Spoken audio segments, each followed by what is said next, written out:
क्या आपका सपना भी है एसबीआई में एक अच्छी गवर्नमेंट बैंकिंग जॉब पाने का? तो दोस्तों, एसबीआई क्लर्क 2026 की 7,680 वैकेंसीज आ चुकी हैं, लेकिन फॉर्म भरने से पहले कुछ ऐसी इंपॉर्टेंट कंडीशंस हैं जो अगर आपने मिस कर दी तो बाद में दिक्कत हो सकती है भाई।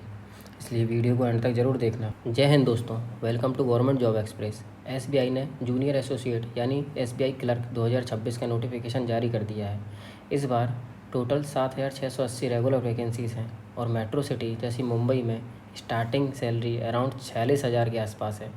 लेकिन इस वैकेंसी में 5 साल का ट्रांसफ़र रूल भी है और लोकल लैंग्वेज जैसी कुछ इंपॉर्टेंट कंडीशंस हैं जो फॉर्म भरने से पहले आपको पता होनी चाहिए। एसबीआई ने junior associate customer support and sales का क्लैरिकल कैडर में ऑफिशियल नोटिफिकेशन के अकॉर्डिंग 7,680 वैकेंसीज़ निकाली हैं। और अगर बैकलॉग्स की बात करें यानी कि बैकलॉग्स वैकेंसी में टोटल 1444 वैकेंसीज़ हैं।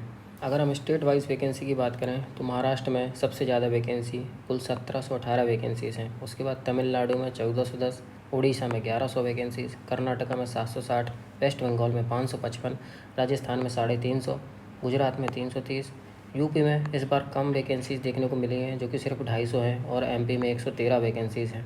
अब भाई इसमें ध्यान रखने वाली बात यह है कि कैंडिडेट सिर्फ एक स्टेट या यूटी की वैकेंसी के लिए ही अप्लाई कर सकता है। आप एक बार में अगर आप चाहो कि महाराष्ट्र और तमिलनाडु दोनों को एक साथ अप्लाई कर सकते हो तो नहीं कर पाओगे भाई।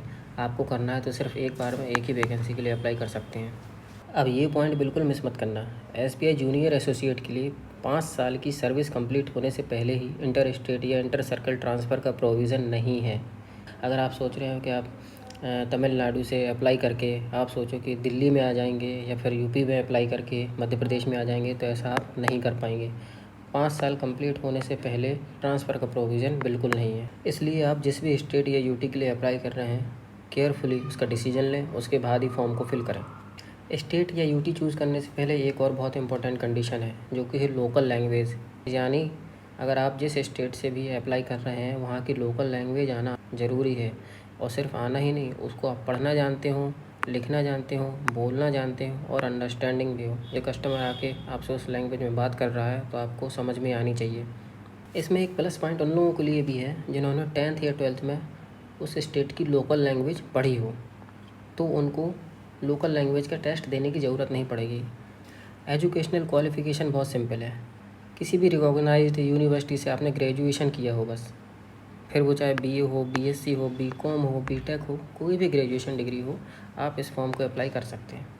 फाइनल ईयर कैंडिडेट्स को 31 दिसंबर 2026 तक क्वालिफ़िकेशन कंप्लीट करनी होगी।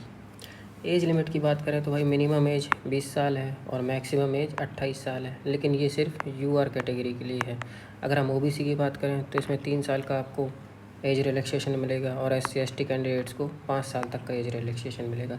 अगर आप डेट ऑफ बर्थ की बात करें तो आपकी 1 अप्रैल 2026 से काउंट की जाएगी। इसमें कुछ इंपॉर्टेंट डेट्स हैं जैसे कि फॉर्म अप्लाई करने की डेट अगस्त 2026 से स्टार्ट होगी और 31 अगस्त 2026 तक चलेगी। इस बीच आप फॉर्म फिल कर सकते हैं और मेरी राय तो भाई यही है कि फॉर्म फिल करना है तो लास्ट डेट तक का वेट ना करें, क्योंकि उस टाइम सर्वर बहुत ज़्यादा डाउन हो जाता है। इसलिए जितनी जल्दी हो सके फॉर्म को फिल कर दें। और अगर फ़ीस की बात करें, जनरल और ओबीसी कैंडिडेट के लिए फ़ीस है अपनी 750 रुपये।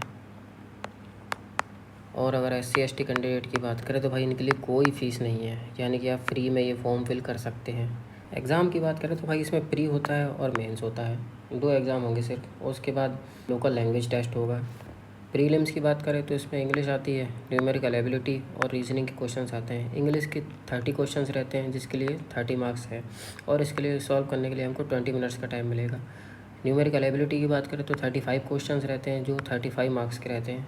टाइम सेम 20 मिनट्स ही मिलता है।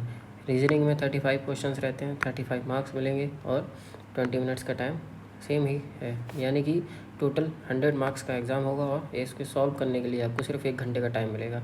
ध्यान देने वाली बात यह है कि भाई इसमें 1/4 की नेगेटिव मार्किंग भी होती है। तो भाई बिल्कुल भी कोई ऐसा मत कर देना कि जो मन आए तुक्का मार दिया, जय माता दी ए, जय माता दी सी, ये सब नहीं चलेगा इसमें।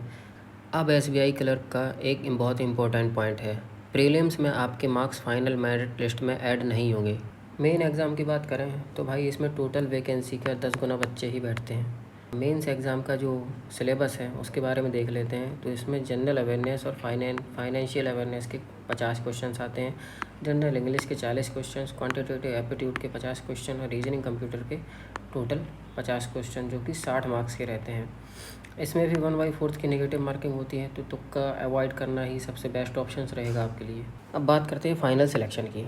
तो भाई मेंस में आपके जितने भी मार्क्स आएंगे उसके हिसाब से कैटेगरी वाइज कट ऑफ बनेगी। कट ऑफ बनने के बाद आपका फाइनल सिलेक्शन हो जाएगा, लेकिन उसके पहले आपका डॉक्यूमेंट वेरिफिकेशन होगा, फिर उसके बाद लोकल लैंग्वेज टेस्ट होगा। याद रखना, जिसने भी 10th और 12th में वहाँ की लोकल लैंग्वेज की पढ़ी है या फिर उसके पास कोई सर्टिफिकेट है, उसको लोकल लैंग्वेज टेस्ट देने की ज़रूरत नहीं है।